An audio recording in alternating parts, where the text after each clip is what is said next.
Welcome into the lounge presented by DraftKings. We're fired up today to be joined by Ravens linebacker Roquan Smith. Roquan, thank you so much for the time. So, what has the offseason program looked like for you? What have you thought? What have been your impressions of everything you've been working on over the course of the last few months? It's been amazing, honestly, just being out here amongst my teammates, coaches, and just being around the staff here in the building, getting better, getting stronger with Scott in the weight room, and then I feel like getting smarter on the field, working with Mike, Zio, and company. So I think it's really great, and I think there's a lot of great things in store, and I'm excited for them. So you were here when this thing started back in April. You were here from the start. And not every guy is here. It's voluntary up until, before mandatory minicamp, obviously. But you were here. Why was it something that you felt like you wanted to be here from the start and to be consistent throughout this whole process? I think there's a variety of reasons. Honestly, one, I love ball. I love being around the guys, and I want to get better, and there's always room for improvement, and there's things that I want to work on personally to take my game to the next level, and I felt like being here, that was going to help enhance that. So I'm like, how can I turn down an opportunity to get better? I'm always looking for that room. Well, this will be your first training camp coming up with the Ravens. Last year was unusual for you. You got traded mid-season, came here to Grammar. I think, New Orleans, first game, like you'd only been with the team a couple of days. How much more, comfortable are you now than you were when you first came, and what do you think that's going to do for you and this defense? It's crazy, and just thinking about it, how much more comfortable. Like thinking back to the New Orleans game when I was out there guessing on some of the things, but thinking I knew what I was doing, as well as just having like a full off season under my books, and I think with the coaching staff learning the scheme, like knowing the scheme inside and out, I think it's only going to make me play better and faster. Because even at the end of the year last year, some things it was pretty clear, but I wasn't. Sometimes I would think a little bit, but I feel like coming into this season, there won't be any thinking at all, and I feel like I'll be even sharper with my tools. But when you talk about taking your game to the next level, what is the next level? Yeah, you're all pro. So, how does Roquan Smith take his game to the next level? I think there's a lot of things I can do better. I can, my missed tackle, I want to have those percentages lower. I want to get more opportunities putting my hands on the ball, with whether there's route concepts that I've been studying a lot more this offseason. So trying to get into those windows and make life a little easier for my DBs as well. And also just in the run game, working on my block protection as well, and just making more splash plays. So that's something that I want to do, and I think I'll be able to do it. So one thing I thought was cool this offseason, Roquan, was the Pro Bowl. I had a chance to see you at the Pro Bowl, and the thing that I thought was really cool about it was you and Ray Lewis seemed like you were old buddies catching up. He was the coach of the AFC team, and and at first I thought it was just you kind of chit-chatting about the weather or anything else, and then I come to find out no, you guys were actually talking some ball at the Pro Bowl, and this is supposed to be kind of the relaxation time, but you guys were still talking football. Can you tell me a little bit about that relationship that you guys have formed? And I know even back then you were talking about continuing that conversation and trying to learn from him over the course of this offseason. Have you guys kept in touch? Yeah, absolutely. Got to see him done something with NFL Films up here at the facility. And then out at the Pro Bowl, it was just an opportunity to learn from a legend, a guy who did it for as long as he did, and at the height of when ball, in the way he played the game, I have the utmost respect for him and his style, and I dream of playing that style that he played and how physical he was. So it's pretty sick just to think about, and just all the knowledge you have. I'm just trying to get any little ticks and tacks that I can pick up from him, and just being out there at the Pro Bowl, it was pretty amazing just being with him, spending time, and I think it's going to be great thinking around camp time later in the season, going to get some more film work in to actually try to see the game from his eyes, because there's nuggets that he's given me that I'm okay, it's pretty cool. I paying more attention to it now. I'm more aware, so I'm excited about that. Yeah, that's cool. I remember him telling me at the Pro Bowl that he, going back to the question of what is the next level for you, he's Roquan came into the defense in the middle of the season. It's that knowledge piece that you were just talking about, that when you have even a better understanding of the defense, then you can play faster. Then you're making sure that everybody around you is in the right place at the right time. And it just seems like that, and hearing from him, he was that is a way to unlock even another level of your game. Yeah, absolutely. I totally agree with that. Like having the knowledge of the defense, and then because a lot of the terminology things that are here was a lot different. So if I've been learning something for years and then ended up with a new defense last year in Chicago for the first part of the year, and then coming over here into a totally new defense. So a lot of the terminology was a bit confusing for me with being in somewhere for so long and knowing things that way. But I think now having like the off season under my belt, the tail end of the last season, and then with camp and preseason and stuff, I think it's going to be pretty sweet. And I'm just excited just to get out there, fly around with the guys, because I think we in for something special. And I think myself personally, I think it's going to be probably my best year, at least the way I feel physically and mentally. Ooh, I like that. I mean, you've been playing at such a high level. You think this could be the best? Absolutely. I love that. Yeah, I mean, my question kind of touched on that too. Like, I kind of love the swag last year in Cincinnati that you had after the regular season game, then the rematch the next week. It was almost like you guys wanted that rematch, and the team was really short. And obviously, Lamar wasn't playing, and there were others, no excuse or anything. Do you feel like this team kind of feels like they have unfinished business coming into this year? Oh, absolutely. And we want all the smoke, honestly. And from a defensive side, and talking with Lamar from the offensive side as well, and I know how confident he is and how ready he is to get back out there. We was talking in the locker room yesterday, and like how excited he is, how excited I am, me, PQ, the entire defense. We got some dogs up front. So there's a lot of payback that we have out there. So we'll get to it when we get to it, 1 week at a time. Do you think it's important as a defensive player to not be scared? Like you take on that mentality, like you just said, we want the smoke. Like, you don't run from a fight, basically. And do you think that's an important mentality to have? Oh, absolutely. Never scared. Wasn't born scared. Don't plan to die scared. So, and I think most of the guys on defense live the same way. And we, people may fear us and whatnot, want to strike that. But at the end of the day, we're coming out to, take your heads off. Mm-hmm. We've asked a lot of offensive guys what they think about, the team bringing in OBJ, Zay, the weapons, Aguilar. From a defensive perspective, what's your perspective on what the team has done on that side of the ball? Man, I think it's tremendous, like bringing in those guys, OBJ, Nelson, drafting Zay, and then obviously Pro Bowl, All-Pro Mark, can't double him now when you have those weapons like that. And then JK and Gus in the backfield, then a pretty good O-line as well. Then obviously you have Lamar at quarterback. So when you look at it on paper, it's pretty sick. But I know those guys not worried about what's on paper and more so showing what's out there on the field. So I'm very excited. And going up against those guys out there, I'm like, man. And then with Monk play calling and whatnot, I'm like, man, this is going to be pretty sweet. And I'm just excited for other defenses to see how they respond to those guys, because I think it's going to be pretty sweet. Yeah, I know you're kind of familiar being a Georgia guy with what Coach Monken did there. I guess, what was your reaction to him getting the job? Yeah, were you happy? Because you lose him in Georgia. Right. Yeah, you're probably just a little disappointed in your dogs. You just won those 2 national championships. Yeah, no, it was pretty sweet. It was bittersweet. He got the dogs, helped the dogs with the 2 back-to-back. So that's pretty sweet. First time in program history. So, thankful for his time there. And, man, like, honestly, so I still keep in touch with my dogs, like watching those guys every Saturday and whatnot. And, like, seeing some of his play calling, I used to be like, man, like, if this guy was, like, in the league and doing some of the things that he's doing, it would be pretty sweet and create a lot of chaos for defenses. So I think it's going to be sweet, and I think there's going to be a lot of good stuff that he's going to do with Lamar as well, and just the offense in general. So I'm just excited to be on the sideline watching those guys when they're out there. Yeah. Can you tell a difference in looking at the offense? Absolutely.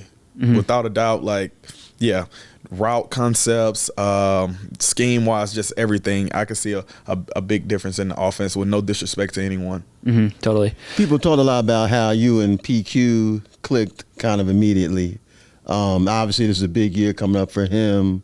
Just I kind of curious about how you guys seem from the beginning have great communication, and what you try and do as a guy who's playing right next to him to help him along, because whatever you're doing, it seems like it rubbed off completely the right way. Yeah, absolutely. I think PQ is a heck of a player, and I know the fire he has underneath him right now, talking with him all off season, grabbing bites and just shooting the crap with each other, texting and whatnot. I think he's very excited for the year, and it's scary. Like I said yesterday, I think we're the best duo in the league, and with us working this off season and then having all of camp together preseason, get ready. Yeah, I can't wait for that. I mean, with PQ is interesting because, there's the business side of things, and, the team didn't pick up the 5th-year option, and there's a business component to that. Now, Eric DeCosta said he would like PQ to be here a long time. The two of you guys next to each other, that's a pretty attractive possibility. But you've gone through the business side of this too, and you understand that as well as anybody.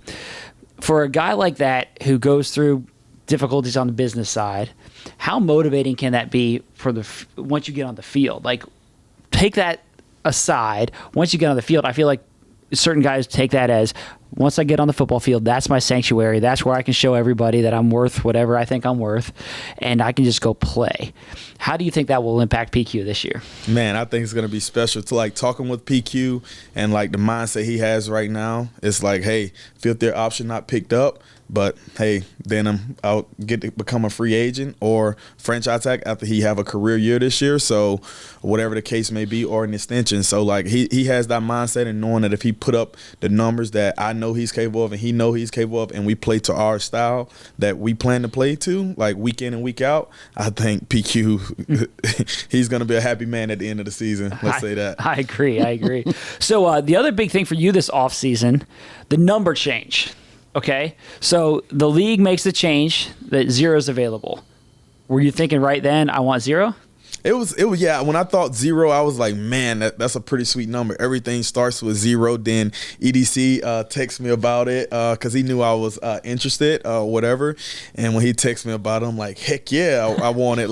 What else I need to do? Do I need to come up and meet you right now, or anything like that? But then had to talk with Harbs and whatnot, and Harbs gave me the okay as well. So yeah, I'm excited, man. I think it's pretty sweet, a lot of swagger to it, and yeah, I'm excited to hit people in the mouth with the number 0. They look up as 0, Yeah, see, that's I'll come clean here. I'll admit I'm not a huge 0 guy. Okay, when I'm maybe I'm just too old school, and I don't like the number 0 being available. But I will say I like the 0 thing, and I think you make it look good. I appreciate it.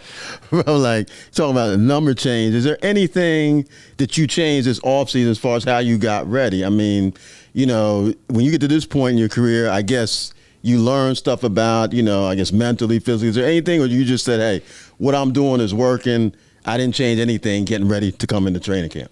Yeah, not a lot. Just trying to change a few eating habits and trying to lean out even a little more, to fly around a little bit. But I think that's just more so being in the off season right after the season end. You kind of you'll pick up a couple pounds and things like that. Enjoy yourself a bit. But I'm excited, and I know this off season it was the route concepts and understanding that, and understanding every weakness we have, every weakness that a defense have in each and every play that's being called. So just knowing that, I feel like that's just going to help elevate my game and help elevate everyone around me. So I'm very excited about that.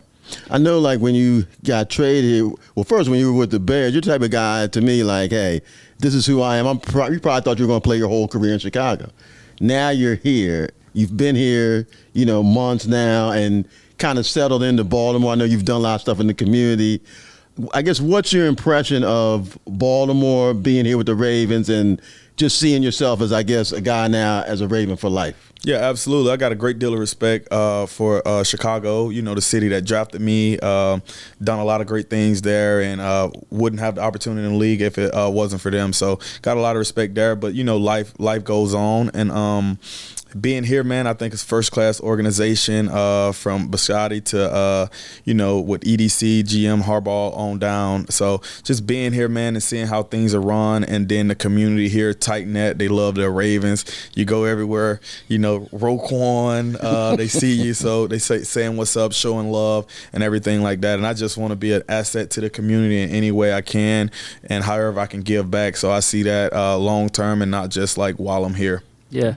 The last thing I wanted to know about was your off-season travels. You went Vietnam.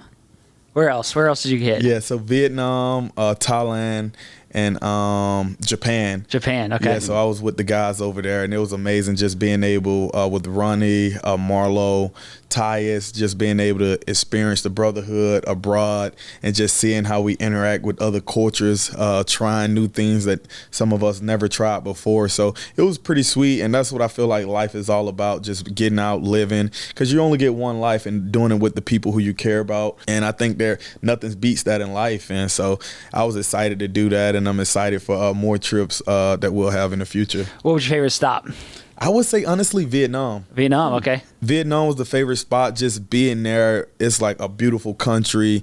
And then just like seeing things from, the Vietnamese culture, trying different cuisines over there. And obviously, I'm a huge history guy, and getting their side of the Vietnam War, seeing it from the Vietnamese side, seeing different museums there and whatnot. It was pretty sweet, and I felt like I learned so much there, and I would definitely go back. And granted, it was very inexpensive, so I love that. Yeah, that's right. Price is right. On every trip that you take, there's got to be someone who's kind of like the leader of the trip, who's making sure that everybody's where they need to be at the right time, who's organizing, who's booking the hotels. Now, you're the leader on the field. Were you the leader on this trip? Oh yeah, of course. You know Marlo's not Marlo's just an up and go type of guy. Ronnie wants to know, and Tabo first time, so he was just excited just to do everything. So, but it was a pretty sweet. But all of us are adults at the end of the day, so it was pretty sweet though. It wasn't any controlling type thing, but more so I was setting the schedule and things like that, and then the guys were, but talking with them, making sure they were cool with it as well. So making sure there was transparency. I just got back from a trip to Italy, and I was basically that for my family, right? So I'm the guy that has the passports, and I'm ready to go. I kind of envision you're holding out handing out the passports when you're going through the line, making sure everybody's where they need to be at the right time. I love it. Yeah, absolutely. So yeah, it was pretty sweet though, and Ronnie played a prank that he missed his flight and everything like that. So we wake up. It was a crazy start to the trip. So we man, freak, Ronnie's not making the flight. We done made all these plans together, and then so I have no idea what he did, and honestly, I don't even know to this day, because when we was landed, we was in LA, and we get on the plane, and then Ronnie's texting in the group chat, sorry guys, I'm not gonna make it. I didn't get the negative COVID test for Japan. So we're what the we're saying, what's going on, Ronnie? We was livid with him and whatnot. And then so me, Marlo, Tabo, all of us, our seats are close by. So we're asleep on the plane, and next thing you know, I was the first one to wake up. So after 2.5 hours on the trip, I wake up, I'm who is that big dude? Right, I didn't see him because I'm very aware of my surroundings. I didn't see him prior to us taking off. I'm who is that big dude with glasses on and a hoodie? And so I play it off. So, I'm curious. I end up going to the bathroom, and then I come back up on the other aisle, and I started looking. I'm this is Ronnie. And then so I went back and sat down, and I woke Marlo up, and Tabo, I'm bro, that's Ronnie right there. Then I started calling his name. He was acting like it wasn't him. And it was hilarious. So that was a cool start to the trip, but it was pretty sweet. That's awesome, man. I saw you guys eating some pretty exotic food. What was your favorite? And what's something that I'm never eating that again? I would say that something that I'm never eating again that I tried was the scorpion. I tried the scorpion. It was a grilled scorpion, and me and Marlo tried that. There's actually a video of us eating it and whatnot. I said I was gonna post it, but I was it was kind of gross. And having farm-raised pigeon in Vietnam, it was very good, very tasty. It tasted similar. I'm a foodie myself, so it tasted very similar to quail. Not sure if you guys have ever had quail, but it tasted very similar to quail. And I was eating centipedes. I was eating some weird stuff, but to some. But it was pretty sweet over there, and just trying all the different cuisines in Thailand and Vietnam, because there were some things I've never heard of, and I tried, and I'm oh wow, don't knock something until you try it. All right, you're adventurous. You getting scorpion on your next time out, Cliff? I'm pretty queasy. I gotta admit, man. Probably not. All right, I don't blame you. Well, Roquan, it's been fun talking today. Thank you so much, and enjoyed the time off here before the start of training camp. Absolutely. Thank you guys so much. It was a pleasure. Well, big thanks to Roquan for stopping by the SeatGeek studio here. Really enjoyed the conversation with him. Also, we want our listeners and our viewers to know that DraftKings is the official sports book of the Baltimore Ravens and is the sports betting partner of the Ravens and has a limited time offer that you do not want to miss. So here's what you need to do. Download the DraftKings Sportsbook app today. Use the code FLOCK. If you're a new customer, you can get a deposit bonus of up to $1,000. That is at DraftKings Sportsbook. Make sure you download that app. Please play responsibly. For help, visit mdgamblinghelp.org or call 1-800-GAMBLER. You need to be 21 or older and physically present in Maryland to play. So in terms of the conversation with Roquan, I mean, this is a guy in my mind who he just kind of exemplifies everything that you want in a team leader, in a Raven. Like if you're going down, the checklist, great player, great guy off the field, leader, hard worker, all that stuff, like he checks every single box. And I mean, I just think the Ravens hit a home run in trading for him and then getting him signed to the long-term deal. No question. It's not often you get a player like that in the prime of his career who not only on the field, what he does, but like you mentioned, all the intangibles. He just has a presence. He walks in a room, his peers respect him, the coaching staff respects him. The other team always wants to know where he is on the field. So, yeah, I mean, I think now that this year moving forward, he's really going to put his mark even more on this defense. He came into a tough situation last year, even for a player of his stature, midway through the season, coming to a playoff contender and just being thrown in there. It's not easy. He handled it extremely well, still played at a high level, but he believes he can take his game to another level, which to me is exciting. And he's specific about some of the things he wants to do. He wants to be even more of a leader, and more importantly, he wants to help this team reach its ultimate goal, which is winning the Super Bowl. That's something that he wants. One of the things that I love about him is it's not fake. And a lot of dudes can come in and put on the bravado and give the rah-rah speech and try to take that front of the room type energy and be that guy. But if it's not authentic, players sniff that out. Absolutely. And with him, and I think part of the reason why he became so well respected so quickly here was it was genuine, and that's who he is. And he didn't come in and start bossing people around. Nope. He when he got here, I've said this before on the podcast, he went around the locker room, he shook hands and met everybody, players, reporters, people around the building. Yep. He went out of his way to try to get to know people, and that said a lot right there. Yes. And then when first of all, players respect his ability. There's no question about that. But he got to know players, and then he, over the course of the season, quickly, he just took on that leadership role because that's who he is. That's innate in him. Yeah, I mean, with Roquan, there's no wasted words. Yeah. No wasted movement. When he's on the field, every step is in the right direction to make a play. When he says something, he's not wasting your time. If he doesn't feel anything needs to be said, he says nothing. But when he talks, the old place to say people listen because they know this is not going to be something that, fake, there's something that's not important. When Roquan talks, people listen. So, yeah, again, I think that, obviously this year he can really fully, I think, try and put his mark on this defense. And, I know that, in this division, last couple of years, it's been the Bengals, and I think that he really, those last two games against Cincinnati, the last regular season game and then the playoff game, he wanted to kind of let the Bengals know that, hey, there's a new sheriff in town on this defense, and just like the Ravens have to deal with Burrow and his crew, you guys have to deal with us too. So I'm really looking forward to that matchup, and then really just Roquan's whole season here moving forward as a Raven for life. Yeah, he's not scared.